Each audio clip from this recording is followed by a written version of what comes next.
Can you recall a time that you felt like super valued or appreciated by somebody that had some authority over you? Maybe by a manager. What did they do? How did they impact you? I'm just curious. I had a manager named Denise, and to be honest, I was not a full-grown adult at this point. I think I might have been just 18 at this point, but I was a janitor in a retirement home, and I worked by myself most of the time. It was a bit of an isolating job, but she would, first of all, most days I would see her for the first hour of my shift, and she was super welcoming and always asked me about my day and just was very caring. And I think that was, I really look forward to seeing her every day. And then she would probably, I don't know how often, but it felt pretty frequently, it may be weekly. I don't know, maybe not even that much, but she would go out of her way to say something like, I think you're the only janitor that like moves the couches and cleans back behind those. I noticed that the other day, and I'm just really impressed by that. And she would just, again, every so often, she would just point out some really specific thing that she really appreciated about me. And it was funny because each thing she mentioned, I had maybe done maybe a couple times. I wasn't doing it necessarily consistently until she said the thing. And then it just became, oh man, I'm doing that. This she's so proud of me, and so it was really cool. It was super motivating, but it also I just felt like she kind of like really saw me, and I just man, I felt like I would do anything for her. Psychologically, like why does receiving recognition and appreciation like that matter? Like how have you thought about this? What does it do for us personally, like in our jobs, in our lives? Why does it matter? Yeah, that's a great question. As you probably know, man, I've thought about that a lot in my life, and I know that, and we talk about this a lot in our workshops. We protect our sense of self pretty fiercely. Like it is really important to us that we are able to see ourselves as valued and worthy. And it's actually it's said that it's one of the worst types of emotional pain to not like yourself, right? I mean, you're 24/7 with this person. And if you don't like that person very much, that's super painful. And so we're very much committed to seeing ourselves as worthy and valuable. And so getting some kind of affirmation from somebody else, seeing that we're seen as valuable or we're seen as worthy by someone else gives us almost some kind of sort of internal permission to see ourselves that way. So Hmm. bottom line, I just think we're like it or not, and for some people more than others, of course, we are looking for affirmation so that we can feel good about who we are. Yeah, absolutely. And we also often talk about, the different kind of domains in which we're always, as human beings, that we're always scanning the environment for to make sure that we're safe. Mhm. It's literally about our survival in a sense. And one of the things we're always scanning for is this thing they talk about as status, right? It's not necessarily status like I am higher up in the hierarchy or anything like that. I mean, it might have an element to that, but it's really like, am I like, am I respected here? Like, do I matter? Am I seen? Like, do Mhm. my contributions to this tribe, to this community, like, are they seen?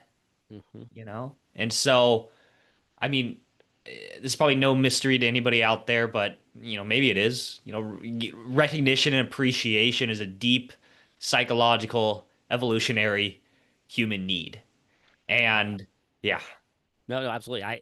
In fact, back in the day, our ancient 50 member tribes yeah, back in your day. in my oh yeah, thanks, dude. Yeah. Back in that day, the millions of years ago, we're low status, right? Meant we might not survive. So this Hmm. really was a physical survival issue. And now, and I say this a lot in class, our brains are confused. Our brains still think we're living back there, Hmm. and they confuse social danger with physical danger. And so, if somebody's going to criticize me or doesn't like me or whatever, at least to some degree, my brain is a little confused by that. And my brain is, immediately thinking, oh no, I'm about to die. When in Right. reality, no, no big deal. Someone doesn't like me, right? But yeah, we're looking for that status hit quite often. Yeah. Yeah. Yeah, yeah, it's well understood that our software has not updated yet. Our society has, right? When we're in the workplace, it's not actually about our physical danger. Like if Yes. we get kicked out of the workplace, for most of us, we'll probably survive, but our brains are not like operating in that, to the front of our brains, understanding that necessarily, right? Anyways, we're going to get into this. I'm starting to get ahead of myself. By the way, welcome to the Managing with Mind and Heart podcast. I'm one of your hosts, Ethan, and with me Hi, today, Mike. Mike, introduce yourself. hi, I'm the other host. I'm Mike. And well, yeah, welcome to the podcast. This is going to be a fun conversation. Yeah, it is. I think it will be. And I today, as you could probably tell at this point, like we're gonna talk about the art, the science, really the skill of providing our employees with recognition and appreciation. And before you decide to tune out here, just understand that it is a much more kind of nuanced. It really is a skill to learn. It's more than just simply, hey, nice job, good work, right? So let's talk about this. Now, of course, this is a manager focused podcast, but this skill applies in relationships in general, at some level. Like people are going to be motivated by thoughtful, by sincere recognition. Um, and, I'm sure you believe this as well, but one of my beliefs is that we're just going to have much more profound, much more meaningful relationships when we really start to lean in and embrace this skill of showing recognition and appreciation. So again, it's crucial for managers to get good at this skill. But this skill applies in peer-to-peer relationships. It applies when you're quote unquote managing up. It applies to building strong families. So think about that today as we're going through this. I mean, this is really about, at the end of the day, emotional IQ. It is recognizing the needs and emotions of other people and then making good choices based on that information. And the good choices here is knowing how and when to provide someone with recognition in a way that actually taps into their emotional needs. Mm. Um, and so I'll just tell you a quick story. This is just this week, and I don't think you even know this, but our fridge broke. And so we are in the Sorry. process of trying to get a part replaced. And so we're using coolers and having to buy bags of ice. And it's just a constant rigmarole of keeping our food from spoiling. And so, the evening I'm dumping out old ice, I'm doing a bunch of things. My wife, Alyssa, comes home and she just kind of stops me and just says something like, hey, look, I really just appreciate you jumping in on this stuff and just kind of doing it without complaining and in fact doing it with kind of a positive attitude and just kind of joking about it. She's like, I was kind of worked up about it, but the way you're handling it actually just calms me down about this situation. Mm. And it was 30 seconds. Nice. Now, was this manipulation on her part to try to get me to do more? Maybe. It might have been. No, No, probably not. we know, Alyssa, it was not No. manipulation.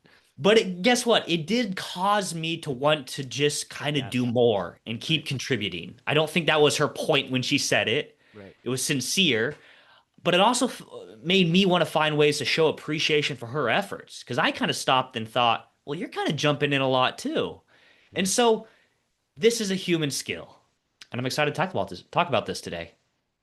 Yeah, me too. Yeah, and you're absolutely right.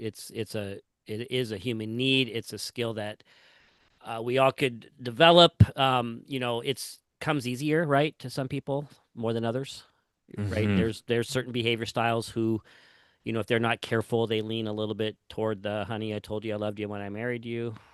I'll let you know if Yeah. I change my mind. Do we need to keep rehashing this kind of thing? And so some of us more than others maybe have to get this on our radar and for others it comes easier. Yeah, absolutely. Absolutely. So there is this cool study, this research that we've been looking at lately. This is done by the Work Human Analytics and Research Institute, in case you want to look that up. But actually, a really well done study, for those nerds out there. I mean, it's like over 3,500 different 3,500 different fully employed adults were surveyed here, and they found that the it was pretty statistically robust. So it's a good study. And what they so I'll put it this way: the one thing employees would change about their work culture was the question asked. What is the one thing that you would most want to change about your work culture? The answer was more appreciation. When asked, what's the one thing they wish their manager did more of? Guess what the answer is? Mm. Number one, show more appreciation. And there's lots of other studies. I mean, another study shows that around 66% of employees say they would leave their job if they didn't feel appreciated. There was a Harvard Business Review article we were reading the other day, and it showed that about 82% of employees don't feel their supervisors recognize them enough for their contributions. 40% said that they would actually put more energy into their work if they were recognized more. 87% of employees indicated that recognition is a primary factor that motivates them to do their best work. Now, I'll stop rambling on here in a second, but I want to paint the picture of how big of a deal this is. The last study I'll point to is the one that we cite often throughout our workshops by Ken Kovac, who is a professor who did a lot of research into employee motivation. And this cool study that he did, and he repeated it throughout the years, is basically he would ask employees, "Hey, what are your top wants in the workplace?" And he would get the aggregated results.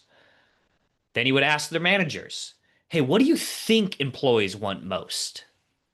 Okay. And then he compare the results, the difference between what employees say they want and what managers think they want.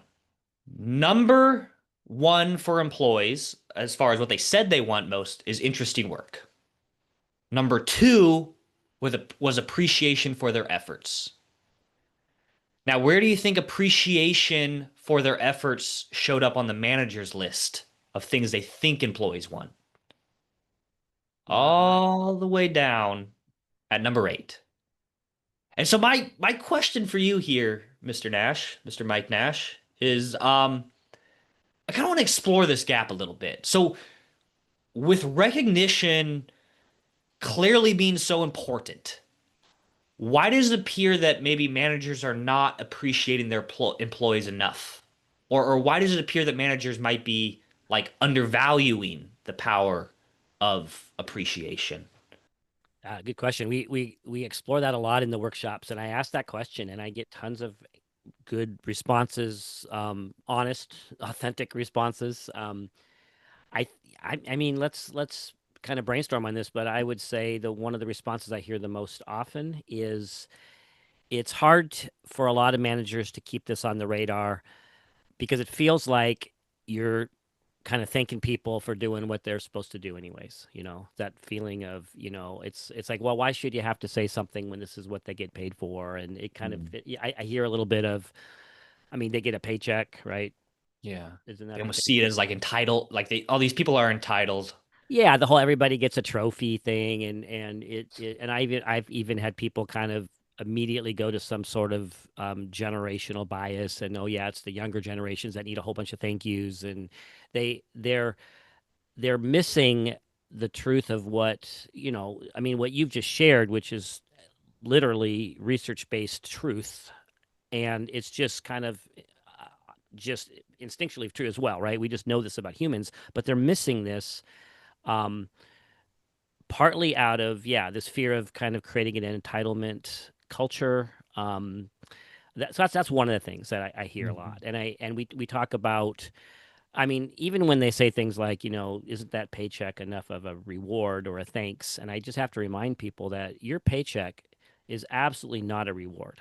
Your paycheck is yours, right? You earned that. In fact, if you want to test that, try withholding it from your employee for a couple of months, right? It's not a thank you. It's not a reward. It's what they earned. And in fact, you're holding their money for 2 weeks, for Right. them. Their And paycheck is the agreement they made when they took this job. that's exactly right. I Yeah. work here, you give me this paycheck. Yeah. Yeah. That's the basic agreement. That's exactly right. And I think that whole, why should I have to thank them? I think that kind of reveals that kind of misunderstanding. Why should I? Um, this is actually about what literally motivates people to bring their best self to work, right? That's Hmm. why you should, right? This isn't something that that anyone's demanding from you. This is really about what's going to help people feel seen and cared about, etc. So again, one of the roadblocks I think is, yeah, it's kind of this entitlement fear. I think another one that's kind of closely related is you just don't notice the big stuff. Sorry, Hmm. notice only the big stuff. Like you're waiting for the home runs, right? You're waiting for that super big extra effort, and I'll remember to say thank you, and I'll remember to appreciate that. But I have a hard time maybe remembering to appreciate maybe things about the person's character or the less, dramatic, more subtle stuff or the consistency or the positive attitude they always bring or whatever. So you just kind of miss those opportunities and you're just kind of waiting for the big home runs. Yeah. Yeah. I think those are all real reasons why, like, giving recognition and appreciation can be difficult, for us and for managers at time. I mean another thing is just like let's be practical here. Sometimes it's just a lack of time that gets in our way as managers. Like we're not even necessarily thinking about it, but we're running from one thing to the next, one meeting to the other, and we just don't stop and take the time to appreciate, even if we feel that appreciation, Yep. right, towards somebody. Yep. Um, I also think that there can also be a fear of favoritism that can get in our way as managers. That's gotten in my way before. Right? I just the idea that, look, I've already given this person some appreciation. Well, if I give them appreciation again, am I showing favoritism? Or what if somebody sees me give somebody else appreciation and I'm haven't given it to, and so I'm kind of like overanalyzing, overthinking this Yeah. situation, Second guessing yourself. second Yeah. guessing, right? And so there's all these different factors that can get in our way that I think contributes to this problem that we've outlined in the research of doesn't seem like employees are feeling like they're getting appreciated as much as they would like to, even though it's one of the greatest motivators at work. Exactly. And I know we want to move on, but let me just mention there's a couple of really insidious ones, and one of them is that sort of you're in trouble thing. This happens a lot. I used to do, as you know, I was a social worker and well, I raised some kids, by the way. You remember that? I raised some kids. Yeah. And there's this thing that parents slip into and managers slip into, which is that you're in trouble fallacy, which is the idea that for example, when I work with foster kids, or foster families, I remember, a kid would be grounded for the weekend, and that's the punishment. That's his consequence for whatever it was he's done. He's grounded. But then the foster parents would kind of accidentally think they had to treat him like he was in trouble. Like, don't play Monopoly with him and don't have popcorn and don't laugh because he's in trouble, right? And the way that applies in the workplace is and this I've heard this quite often. You'll have an employee who is not succeeding in some area. They might even be on some sort of corrective action plan. And so the manager feels like, well, I can't be appreciative or say thank you or show, recognition for other things because this person is sort of in trouble and I don't want to send mixed messages, right? And that would be a mixed message if they're, over here they're not doing well, but I thank them about, or recognize them about something over here. So they get a little mixed up on that. And then the last thing is the awkward factor. A lot of managers just say it's awkward. Giving praise is awkward. It just feels weird. It feels condescending. It feels like, how do I say it? And, to go up to someone and say, hey, I really appreciate this about you is kind of tender, right? In a way, it's kind of personal. It kind of feels like it's very, very relational in a sense, even though we're talking about work. And I think that a lot of managers just feel awkward. It's a bit awkward, yeah. And for those that For those that think it feels a bit awkward, I would give them the advice that one of my managers gave me in the past when I said it was awkward to just call people out of the blue and cold call. And the advice was, I understand that, and my best advice is to you is to get over that. That's nice. I like it. Anyways, so like let's touch on a couple more things here, and then we're really going to get practical and getting into the skill of delivering this. But I want to talk about like again a little bit more about why it's so important that managers demonstrate this skill. I mean, we talked about what gets in their way. Obviously, we talked about how it can motivate people and it's a human need. But at a practical level here, I mean, I'll just start with this one. And we've said this several times on this podcast before. But dogs, dolphins, and humans repeat behaviors they get rewarded for. Right? So understanding at the end of the day, one of your jobs as a leader, one of our jobs as managers is to help motivate people. And this is one way to do it. If I see something that's great and I would like that thing to be repeated, reward, recognition. So that is one of the reasons why we should be doing this as managers. But what else? That's why I started mopping under the couches because I Exactly. got recognized for it. Yeah, that's exactly right. Oh Yeah. yeah, lots of reasons, right? I think the a big reason is you've just got this, and again, we've talked about this here quite often. It's that relational bank account I have with everyone I supervise. Mm. Well, I have one with everyone I know actually, but the people that I supervise, there's this relational bank account that I am actually going to have to take withdrawals from quite often, maybe, right? Meaning I'm going to say no to your request, or I'm going to um, have to correct you about something, or I'm going to just be grumpy someday, or I'm going to forget to follow through, or whatever. I'm absolutely going to take withdrawals from this bank account. And you don't want to have a negative bank account with anybody, especially one of your Mm. employees, right? And so lots and lots of deposits.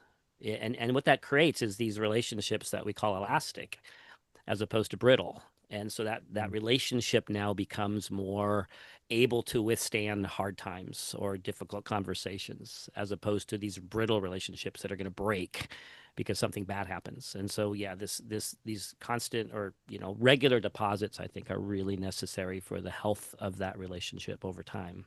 Oh yeah, totally. Yeah, that bank account is extremely important one to focus on here. Make deposits because you will make withdrawals. I love that. I mean, the other thing here that I think often gets overlooked, especially in our role as a manager, is just that showing recognition and appreciation is contagious in a sense.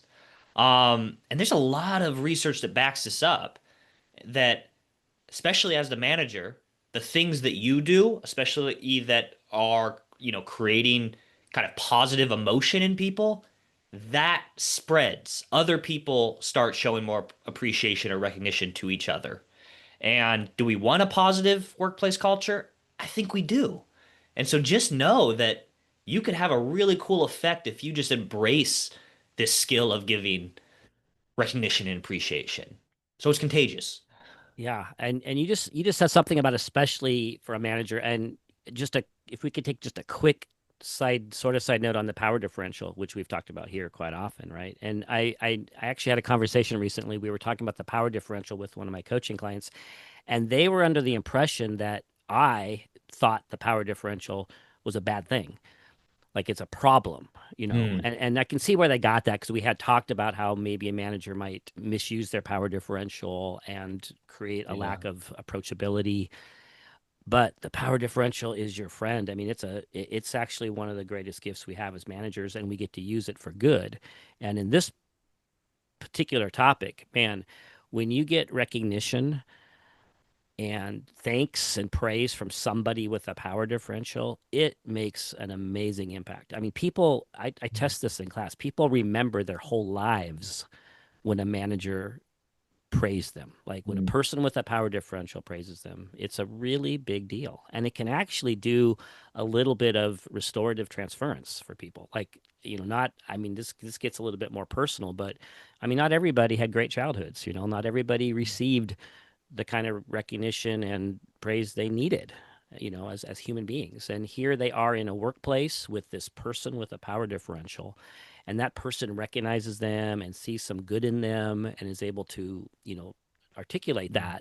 that gets into people. Like that actually touches them in a pretty deep place and can actually help them grow in some pretty healthy directions. So there's some Mm. really great ways to use our power differential, which it's fun to talk about this. Yeah. It's about creating that positive transference in people, in a sense. Yes. Yeah. I mean, I think I think you're hitting on this, but I think one of the bottom lines here with this whole conversation is that power differential, when you have a power differential plus appreciation, I'm giving appreciation, that can equal employees feeling valued, employees feeling engaged, employees having higher morale, and ultimately employees being more committed to the team, to the work. Yes. I know one of our favorite quotes is by William James: "The deepest principle in human nature is the craving to be appreciated," which I think is so true. Yeah, and here's a great follow-up quote, Stephen Covey, right? Leadership involves communicating someone's worth and potential so clearly that they're inspired to see it in themselves. Hmm. I want to talk about insincerity. Oh, Insincerity. For some reason, that word doesn't sound right when I say that. insincerity. Insincerity. I want to talk a little bit about that because I would say that for me, the fear of feedback sounding or positive feedback sounding insincere has gotten in my way before. Um, and uh, Ethan, you are so awesome. right, You're just so awesome. gee, thanks, Yep. thanks. But all right, so I'll just tell you a quick story. So when I was managing a team of healthcare recruiters, I went through kind of my first. We did this like kind of standardized feedback process with our team, and I went through my first feedback process with my team, and the feedback that I got from my team members, pretty loud and clear, was I don't give enough positive feedback. Okay. And quite frankly, when I first got this feedback and read and was reading this, I was kind of pissed. And frankly, I think I was in denial at the time. Um, Yet, I would say this experience here, getting this feedback, represented one of my biggest, kind of most profound leadership shifts in terms of what it means to give positive feedback. Because in my mind, and I had this conversation with some of my employees, is like, look, I'm constantly saying like good job and good work. And I will never forget this comment. One of my employees, she just looks at me and goes, "What specifically have you given positive feedback on?" And I was like, "What?" She was like, "What specifically have you given us positive feedback on?" And I drew a blank. Like Mhm. it was a light bulb moment for me because I was going around saying, "Hey, good job. Great work. Great job today, folks." And not that that's bad, it's just that I was never actually being tactful enough to say this specifically is what I'm thankful for or what I'm appreciative of. And to them, after a while, all the good jobs and good work, it kind of came off as insincere. They stopped kind of believing that that was really true, if that makes sense. Yep. I don't know. Have you experienced that before or seen that before? Yeah, absolutely. Yeah, it's the manager maybe who's kind of got the just the basic idea that I'm supposed to give praise, so they just randomly give praise. Hey, good job, Mm. or you guys are really awesome, or whatever. And it feels a little bit like a management skill they're trying to do, but it doesn't actually connect Mm. with anything Mhm. real. So Right. yeah, you're spot on. It's one of the reasons I think praise or affirmations can come across as insincere is because it's too general. Yeah. I don't know where to plug it in. It's too general. And like what are some other reasons that feedback ends up getting interpreted as insincere outside of just this general good work, you're awesome. Yeah, one of them is, and this is something that we talk a lot about in the workshops when we're helping organizations or managers create some sustainability and put these skills into practice. You'll have a manager who kind of gets a light bulb moment in the workshop and or in coaching, and they'll realize, hey, I need to give more appreciation to my team. So they go from 0 to 60, right? They go from like not ever doing it to, coming to work the next day and just kind of saturating everybody with praise, Mm, and it just looks phony. And that, by the way, is a real this is a real catch-22 for people because just a quick story. I remember one time a employee complained to me and said, our manager is pretending to care about us. I said, what does that mean? And she said, well, she's saying good morning and she's asking our opinions, and she brought donuts, and I how couldn't. dare she? I know, and I couldn't find the problem. I was asking, well, what is the problem here? Well, it's all fake. And I said, well, how do you know it's fake? Well, because she wasn't doing it before. So I Hmm. said, well, would you rather her not do it anymore? Just keep not doing it, or would you rather have her do it? Well, it doesn't matter because it's fake. And so her reason for saying it's fake is because this manager has made a change and she started Mm, doing this thing, so therefore it must be fake, which is such a no-win for the manager, right? And so this is what makes this point a little bit tricky. Don't go from 0 to 60 because that's a little too dramatic. Maybe ramp up a little bit slowly when it comes to praise and recognition. But you also have to understand that if it's something you weren't doing before and you're doing it now, you are at risk of people thinking you're now just doing a thing and maybe it's not sincere.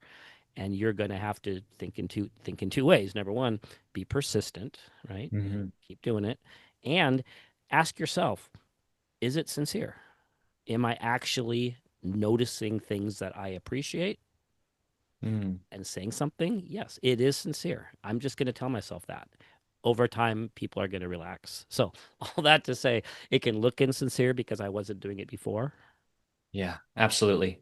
And I just gotta double click on kind of a key sub point there that's really important is you might be listening to this as a manager and after the end of this episode decide to make some significant changes.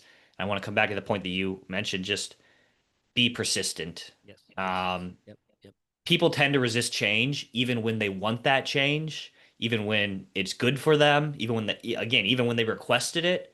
yep, And so there might be a period of, wow, she's bringing a bunch of donuts. How insincere. All of a sudden, she must have listened to that Managing with Mind and Heart podcast again, and now she's doing right. this thing. It's just like, you got to not let that discourage you. You got to keep persisting, plowing ahead.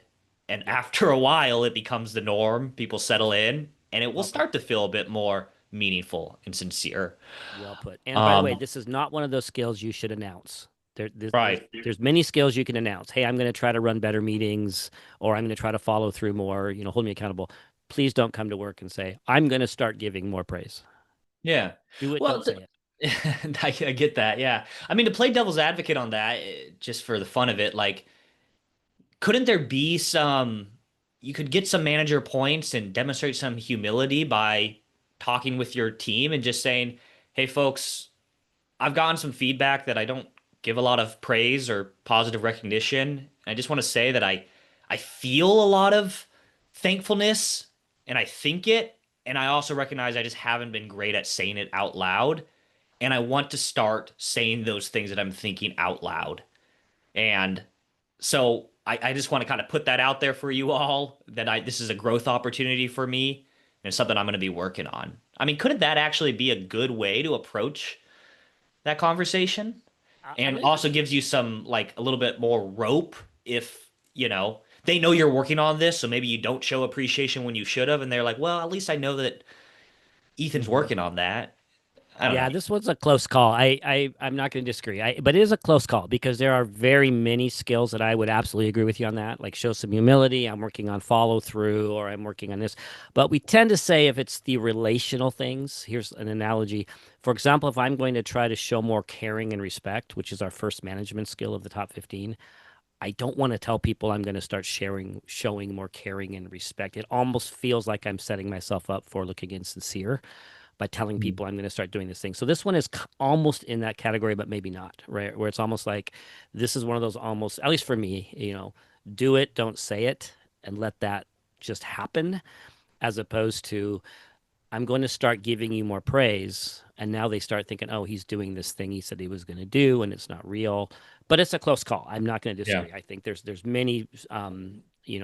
skills, including I know I've been defensive. I'm going to work on not being defensive. Please tell me if I'm being defensive. So it's a close Yeah. call. It's a close call. Yeah. That's fair. I'm a big believer in having accountability buddies. And this might be one of those Ah, skills where the accountability buddy is maybe not your direct reports on mm, this one, but maybe a peer manager that you work with very closely, or even your manager, so they can help kind of see some things, yes. point you back on track. But again, I'm a big believer in if you want Okay. to work on something, get it out of your head into somebody else's and Yes. let them help you with that.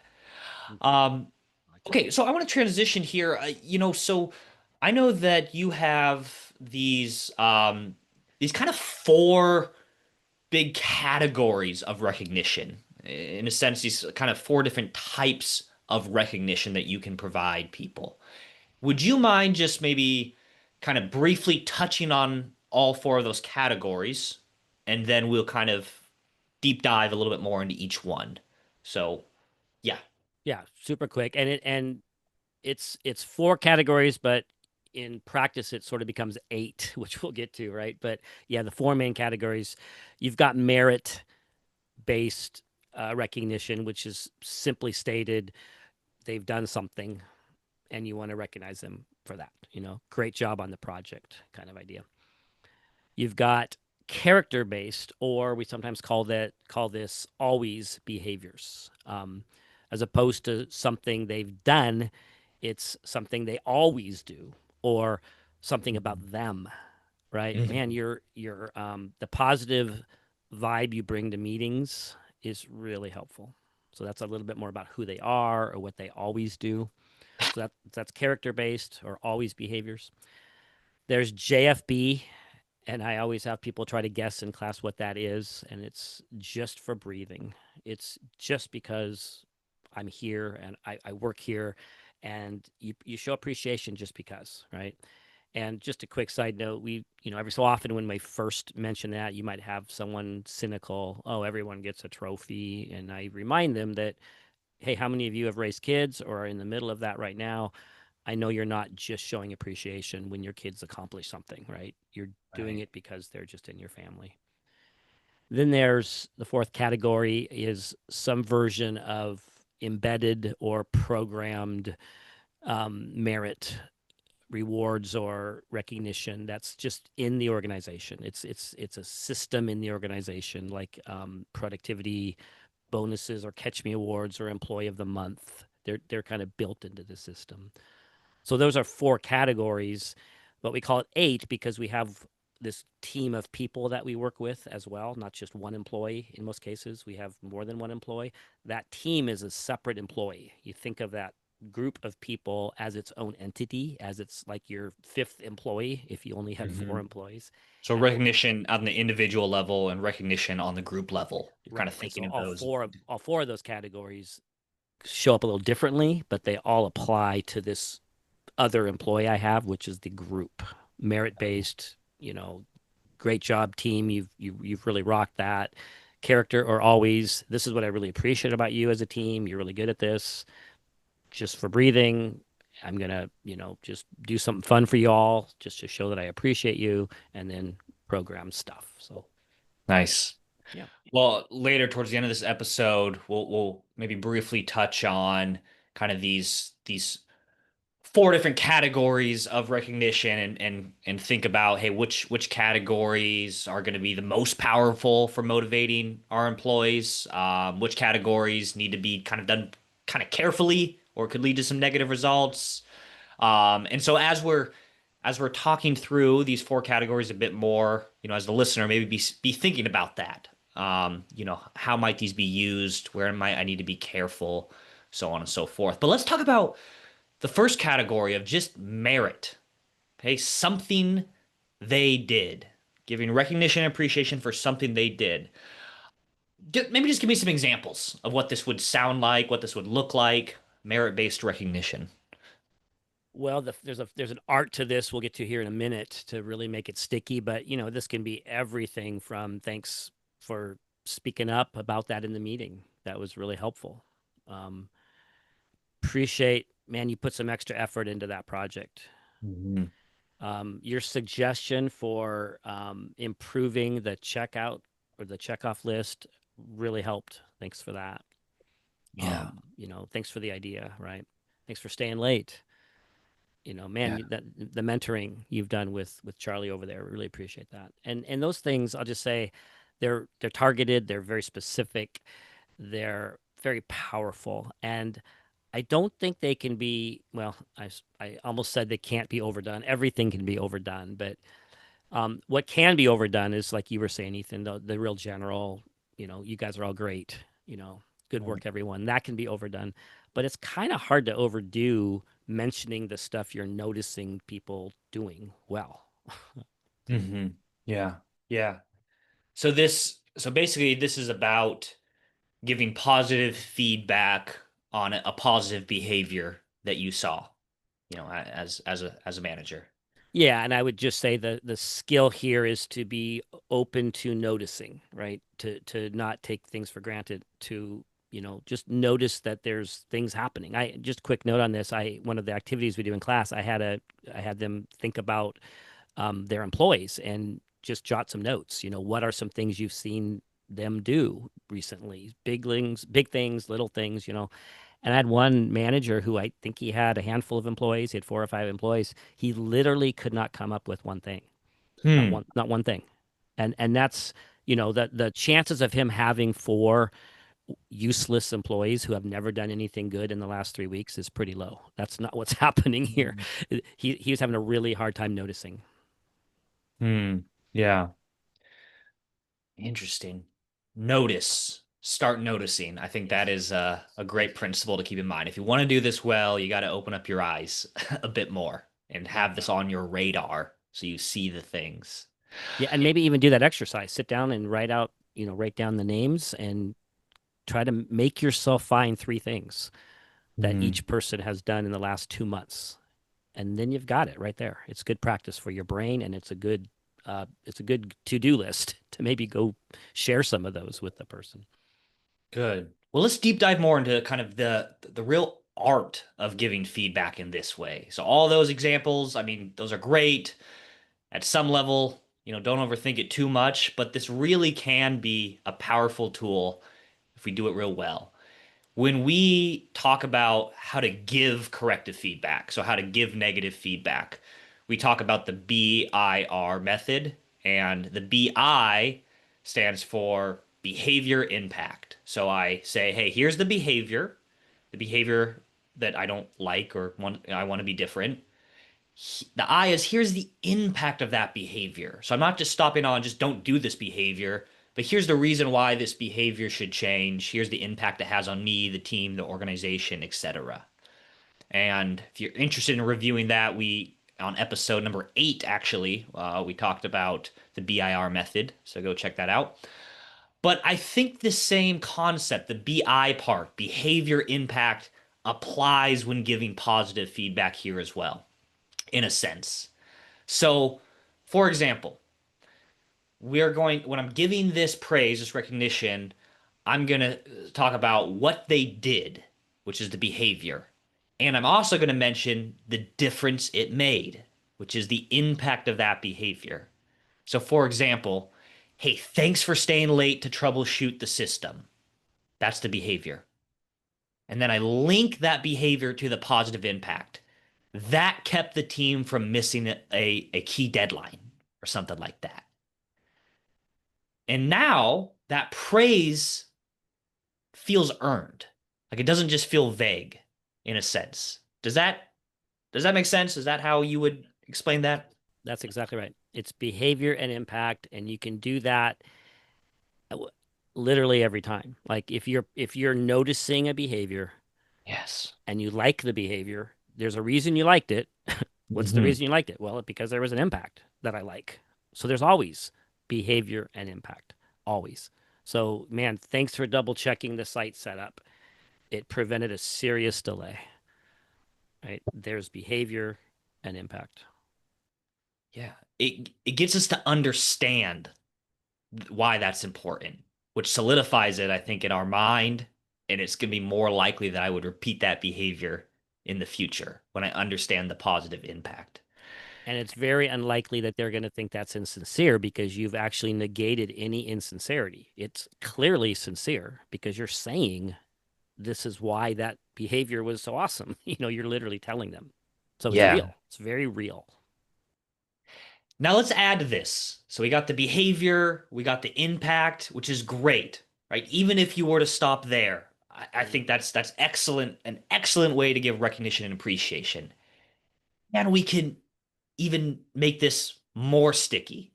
And so I actually want to introduce you all to my three friends. My three friends, their names are Bip, Bill, and Big. Okay, Bip, Bill, and Big. Hey, Bip, Bill, and Big. Welcome. So I know you, Mike, I know you know who Bip, Bill, and Big I are do. as Good well. friends. Good friends. Okay. Um, Talk to me about Bip. Oh, good old BIP. BIP is where you take behavior plus impact, which is our base formula, and you add an add-on. And this add-on happens to be P, which stands for praise. And this directly gets into that second category that we spoke about just a bit ago, right? It's that always behavior, it's that character-based praise. So you're now tagging that kind of praise onto the merit-based praise. You're putting those two things together. So now you're doing here's the behavior, here's the impact, and here's a thing about you that that speaks to. Here's a thing about you that that behavior represents or demonstrates, right? So, you handled that complaint from the customer like a pro. So there's the Mm. behavior. They left smiling, and we love that. So there's the impact. You're really good at that. You have a talent for turning grumpy customers into happy customers. I really appreciate that about you. Mm. Right. So, man, you handled that really well. They left smiling. You're really good at that. You have a talent for that, right? There's BIP. You've given them the behavior, the impact, and then you've tagged on something about them that you appreciate that relates to that situation. That's really Mm. sticky. I think that really, Cool. really affirms what they did and who they are. Yeah. And it helps them see themselves as skilled, right? That I have a talent here. I have a skill here, right? I have a character trait here Yep. that's really cool. Yep. And that builds self-confidence. It helps them tap into maybe some skills or talents that they might not have totally like known about themselves or totally seen, or it affirms that that is a talent they want to keep leaning into. So that's BIP. Yeah. And the other thing it does, by the way, is it tells them that my manager sees this thing about me that's kind of special. And I think that's deep and powerful. Yeah. Or it tells your spouse or your partner Yes. or your kid or your boss or your colleague. Again, these are Yes. just relational skills at the end of the day. Can I share about my friend Bill? Please do. All right, Bill, my good friend Bill. It's the Mr. Bill show. Remember that one? I do Yeah. remember that. Okay, the Mr. Bill show. So remember Bill. So Bill is, again, we have our behavior and impact. It's the BI, it's our base. And then we're adding on the L. And in this case, L is learning, adding kind of a learning prompt. I love this one. I know you know I love this one. I just am a big believer in this. When this type of feedback has been given to me, it has really stuck with me throughout my life. And so, what this looks like is, again, mention the behavior, mention the impact, and then I am actually giving a phrase that helps the person kind of dig in a little bit into why that went so well or why that was so good or had a great outcome. So, this is where you would say something like, hey, outstanding work on the project, like really impressive results here. And then I would say something like, I actually think we're going to finish ahead of schedule this time. So that's the impact. Now I'm adding the L, which is something like, I'm curious, like this again, this project went so well. Like what for you, what do you think made the biggest difference here? I'd just be curious to know like what you did this time to kind of get this pretty awesome um, outcome. And I have my thoughts on maybe what this, what you did well, but I'd be curious to know what you think first. And so we're actually having them not just get the feedback, the positive feedback, but really start thinking about, yeah, you know what did I do? What were the inputs? What were the behaviors? What were all those cool things that I did that made this successful? And the outcomes of that can be, I mean, A, it helps build some confidence, but B, they actually start to dissect the things that they can repeat next time. So by having them think about what led to these outcomes, I'm more likely to repeat those behaviors in the future that leads to those outcomes. And it builds confidence and it actually starts to create that neuroplasticity for people because it reinforces the how they did this, not just the what. I'll give you another example. Hey, you managed this rebuild really well. There actually wasn't a single safety issue during the entire job. That's huge. Um, what did you do that helped it go so smoothly? Yeah, that's Bill. Just Yeah, getting to the learning prompt. that's great. I love that. I mean, it's almost like it combines a little bit of the benefit of the BIP. It also helps them see themselves as skilled, even more nuancy. Like they really do Hmm. see their skills because you're making them process their skills. And that, like Absolutely. you said, builds confidence, neuroplasticity. I love it. Yeah. I've cited this article several times in this podcast, but I encourage everybody to read one of my favorite articles, which is called The Feedback Fallacy. I think it was published in Harvard Business Review, but it kind of talks about this whole learning prompt conversation when giving positive feedback. And that positive feedback in this way is actually a bigger indicator of that person growing and succeeding into the future than critical negative feedback. Hmm. Which yeah. And our last person introduced here is Big. So I'll Big, let you talk about Big. big behavior plus impact plus some kind of growth cue or growth opportunity. And um, all of these, by the way, are a little bit of an art. We have to be a little careful. Like I think Bill can come off a little condescending if we aren't showing true curiosity, right? But if we're kind of showing up like I already know the answer, and now I want you to tell me what you did. This one as well, we got to be really careful of. There's some nuances, but it's growth cue, right? It's you briefed the team really well yesterday. They nailed it. This group of new recruits is going to do fantastic. So there's the B, there's the Mhm. I. Have you ever thought about helping design our training?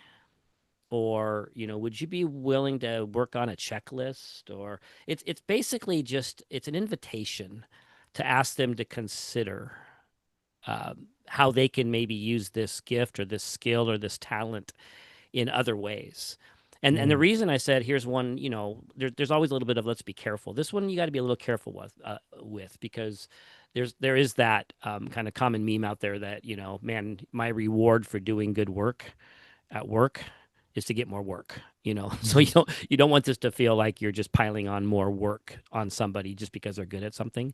So it really does have to feel like a career opportunity or a growth development. In any event, it has to feel like an invitation, something for them to consider.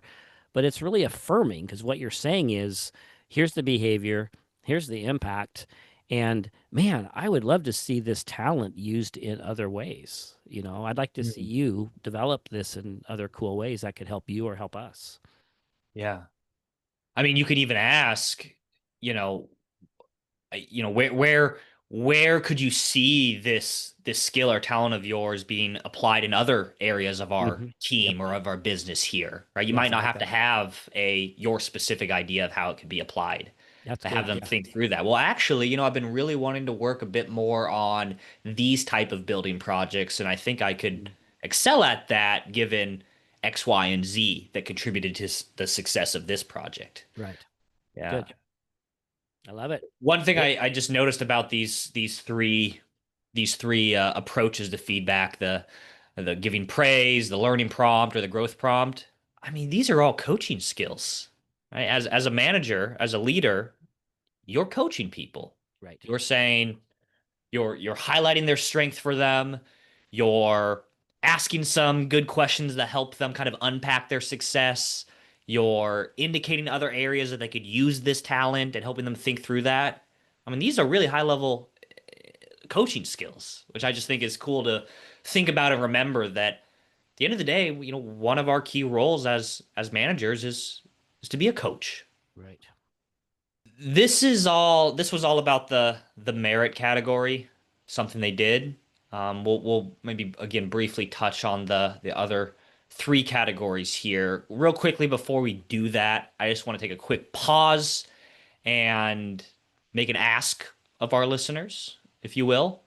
Um, so the vast majority of our regular listeners have not left us a review, and that makes us sad. But presumably, um, these listeners, you out there, you find value in the show because you're a regular listener. And so here's a favor I'd like to ask of you. Yes, you listener out there listening to this podcast while multitasking. I just ask that you consider maybe being the outlier of our audience and leaving us a review on Spotify or on Apple Podcasts. It'll literally take you 30 seconds to a minute, and leaving the review is the best way to support us, and it helps other people find the show. So please and thank you for considering that. All right, let's talk about the other few categories here. So we talked about merit. Um, Anything more to say on the next category, the character category? More positive feedback on who they are.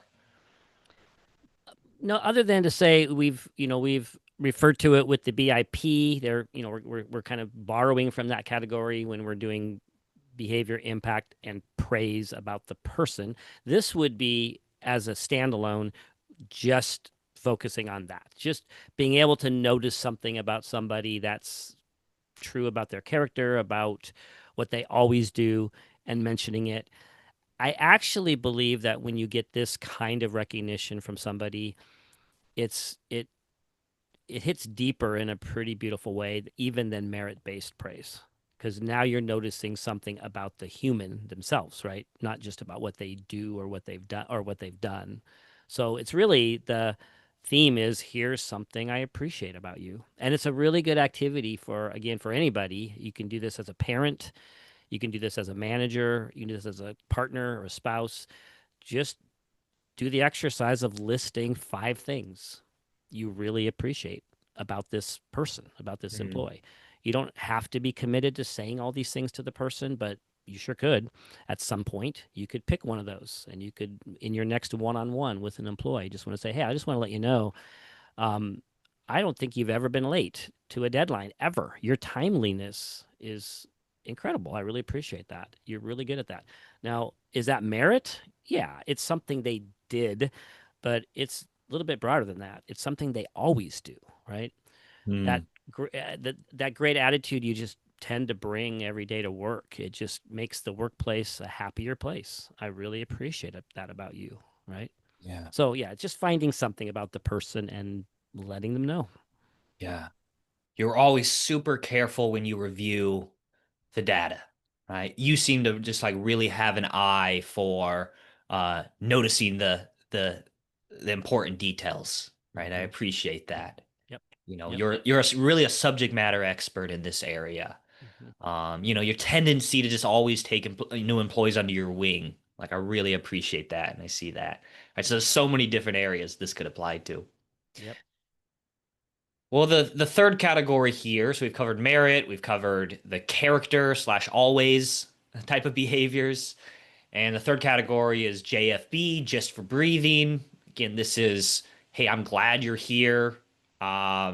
This could be like, hey, how are you doing? Right? I'm actually recognizing them. How can I help? That's a form of recognition. Hey, look I got you some donuts or I got you a coffee.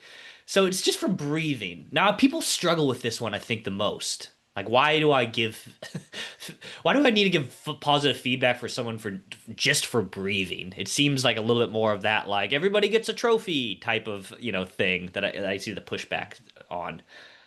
How do you think about that? The difference is it's subtle, but you're actually not giving feedback. So that's what makes this category a little bit odd. You're not giving any feedback. You are just showing that you appreciate them. That's all it is. So there's no trophy involved, and I could see why people get confused about that. This is just I am showing you that I appreciate you because you're part of this team. So the fact that I brought you a coffee, there's no feedback there. It's just showing you appreciation. This is another way, frankly, of just saying treat everyone with respect and kindness and warmth and show caring.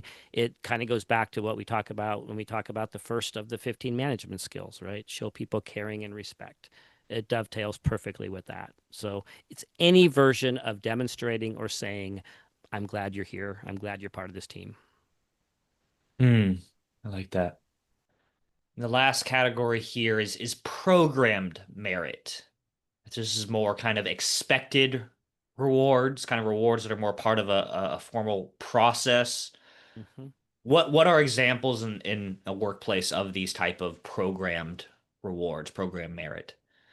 Every agency we work with, I ask them what they have in place, and they always have these. And just yesterday we did this workshop, and they had all the things. They have some version of what's often called catch me awards, where people can notice good things happening um, in with peers, things that peers have done, and they have little cards or little write ups, and those go to managers, and managers can then say something to that person, or sometimes they even get creative and there's a drawing of those at some point, and there's maybe a prize.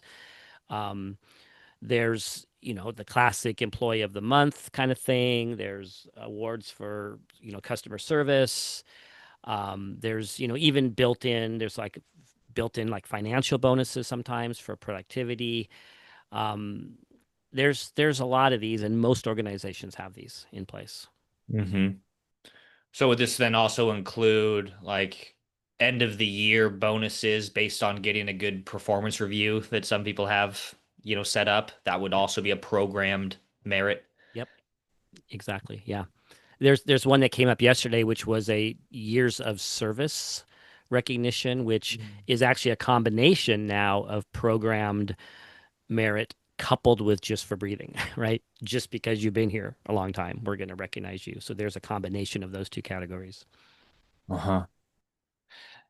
Now, are all four of these categories created equal? And that's not totally a rhetorical question, and I'm actually kind of prompting our listeners to be thinking about that. Okay, we got merit, we got character, we got this the gist for breathing, we got program merit. Like, are all of these going to motivate equally, or what does that look like? They all have their own purpose, is one way to look at this. And I love the way you asked that. If you're talking though about motivating people to just bring their best self and to be fully engaged, no, they're not all created equal. In fact, one of those categories, if we're not careful, could have some reverse effects. But let's just focus in on merit and character. Like those first two categories that we spent most of our time on, that's where the magic happens. Mm-hmm. So merit and character always, as we're kind of saying, those are your best forms of showing recognition and appreciation. And I would also imagine that the advice here, at least for me, is not, well, they're both really good, so choose the one that you like the most and just use that one. So I'm just gonna use character always. I would say no, like these two are the best and use them both flexibly, right? Implement both of them. You know, Yes. don't just pick one. Yes. Because if you lean too far into the just the character always and not do enough of the merit, I think it can start to feel a bit insincere. It's the balance of the two Yep. that really starts to hit home with people, my Yes. That's experience. exactly right. Yep. And there's some good research that backs this up. My favorite one of my favorite stories to talk about in class is when we talk about the study that's chronicled in the Daniel Pink book, the book called Drive, the surprising truth about what motivates people. And in that research uh, experiment, they basically had an experimenter at a booth or at a table, and there's some kind of invitation on a sign or something for people to come up and participate in this study and make a little bit of pocket change. And so the study goes like this: the experimenter would hand the participant a piece of paper with a dense paragraph written on it. And the job of the participant is to circle the letter A every time it shows up. Lots of circles, lots of letter A's. And it's supposed to be a boring, mind numbing job. But they're told that you're going to get $2 when you turn in your first page. And then you're going to get $1.75 when you turn in your next page, and then $1.50 all the way down. So you can make some pocket change here. It's kind of fun. Hmm. And they had three groups, though. The first group, when they would turn their page in, the experimenter would look at it and give a really brief, like 2-word praise. Good Hmm. job. Looks good. Good work. Here's your $1.75. Here's your next page. And then good job. Here's your $1.50. Here's your next page. The second group, the experimenter would look at the page, not say anything. Here's your $1.75. Here's your next page. The third group, not even kidding, the experimenter would take the page and put it through a paper shredder. Oh, wow. Right there. Jeez. Here's your money. Here's your $1.50. Here's your next page.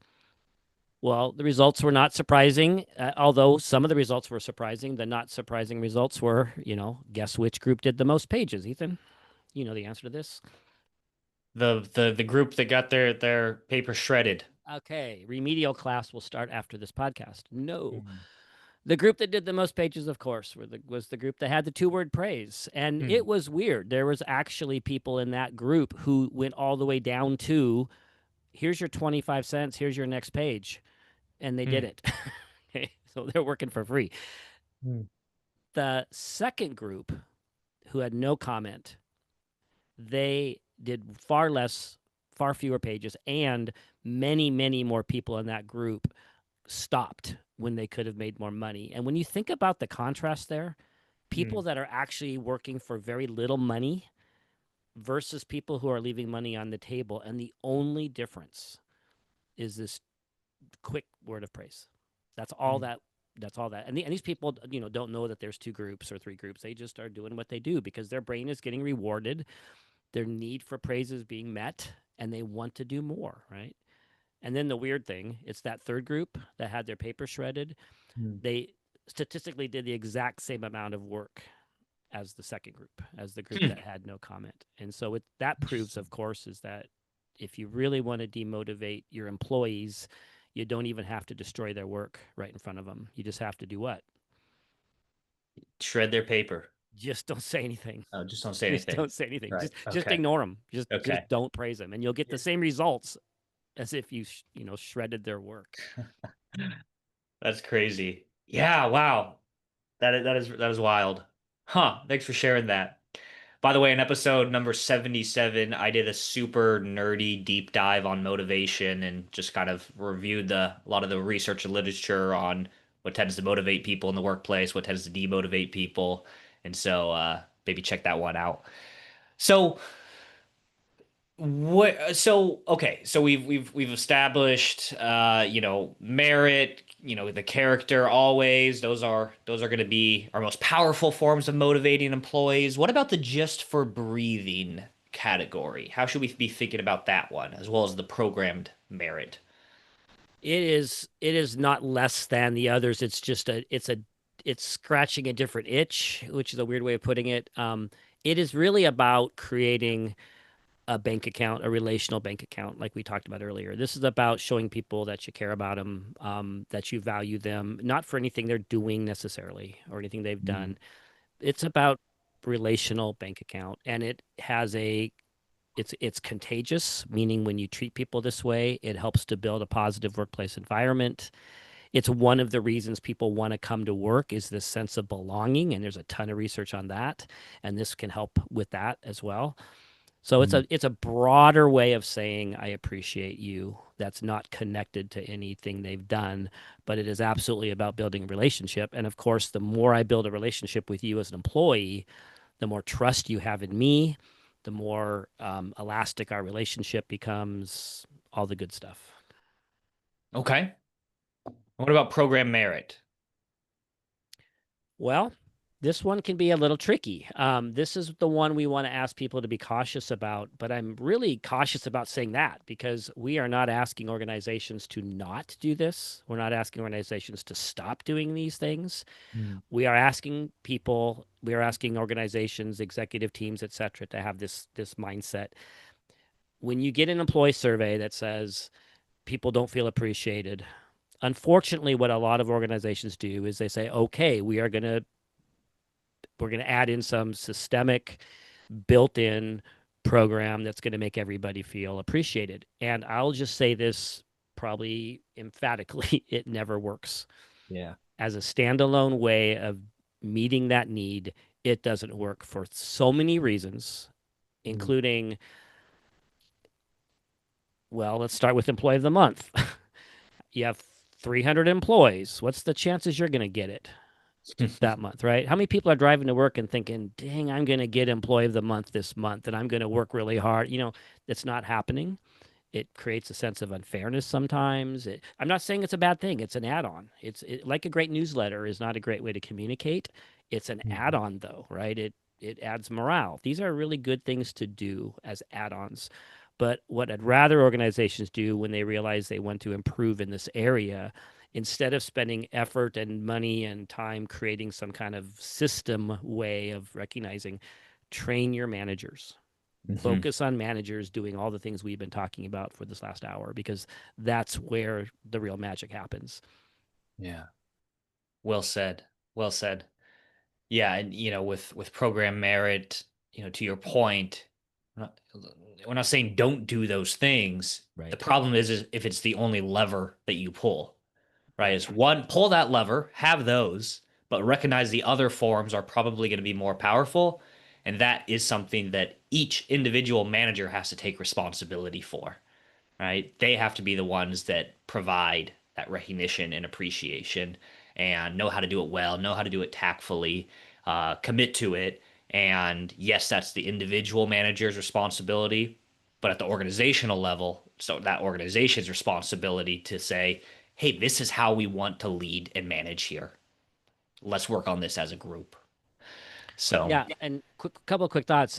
An executive team or upper management finding ways to show appreciation through some of these systems is a great thing to do. It shows that others in this organization appreciate you too, not just the mhm. manager.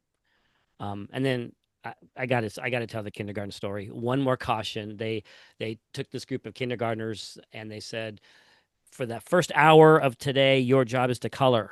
And there's all these coloring pages and all these crayons. And with the second group, they said, for the first hour of today, your job is to color. And whoever colors 10 pages gets this really cool certificate with the sparkles and ribbon on it and stuff. Well, which group colored more, would you think? And when I asked that question in class, almost everybody says, "Oh, the group that got the certificate. I'm sure they colored more." Nope, those kids colored 10 pages and then they Mhm. stopped. Mhm. And the other group, they kept coloring. And why did they do that? Because coloring is fun. And that certificate kind of removed the intrinsic reward and made it, what's the opposite of intrinsic? Extrinsic? Extrinsic. Extrinsic, yeah, right. And so Right. again, it's just a caution if you put all your eggs in one basket. Like you said, if you only have that one lever, there could be a downside to that. Absolutely. Well, very good. Well, very good, folks. So, just remember that recognition is one of, if not the largest driver of motivation. It is a core human need to want to feel appreciated, to want to be recognized. And so for me, I'm learning along with you all. And here's the simple takeaway for me is like the easiest and most effective way to meet an employee's need is for them to feel appreciated. Um, and the best way to do that as for us as managers, I think, is just to open our pie holes for 10 seconds and say, you know what, Mike, Thank you for blank. I appreciate it because blank. Okay. Now, folks, I encourage you to just think about what you want to do with this information. And so I really just encourage you to consider like what might you want to do more of or less of in terms of showing appreciation to your team and to your employees. Also, are there maybe some specific employees like this week that you're going to communicate your appreciation to? And then looking at the team level, like what do you appreciate about your team? Maybe write down some notes and then, would you be willing to share that with them sometime soon? So I hope you can go from learning here to action. That's the reason why we do this podcast, is we hope it actually helps managers out there continue to lead with mind and heart and take some action. So appreciate it, and see you on the next episode.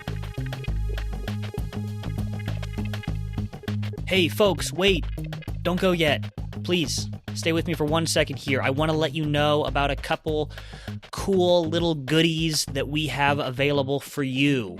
If you dig this podcast, you will probably also dig our Managing with Mind and Heart newsletter. This is a monthly newsletter where we share articles that we write about, hey, how to thrive as a manager, how to lead teams that are characterized by high morale, engagement, psychological safety, care and respect, collaboration, and high performance. You can sign up for this newsletter by texting the word leading to the number 66866. Additionally, you can go to our website and sign up for the newsletter there. Our website is www.nashconsulting.com. And of course, if you're not already aware, we have our cornerstone program for leaders and managers, and it is called Managing with Mind and Heart. Go figure. This program is something that we often bring into organizations to work with all their leaders on helping them get aligned and singing off the same sheet of music with best practice management skills and behaviors. We've brought this to hundreds of organizations at this point with really good results. And if you are not able or inclined to bring our program in-house, twice a year, in the spring and in the fall, we offer this 6-day Managing with Mind and Heart leadership development program online for anybody that would like to sign up and join us. To learn more about this online course and to register, you can go to our website. Once again, that's nashconsulting.com. Or send us an email at contact@nashconsulting.com. All right, that's all. That's it. See you later. Bye.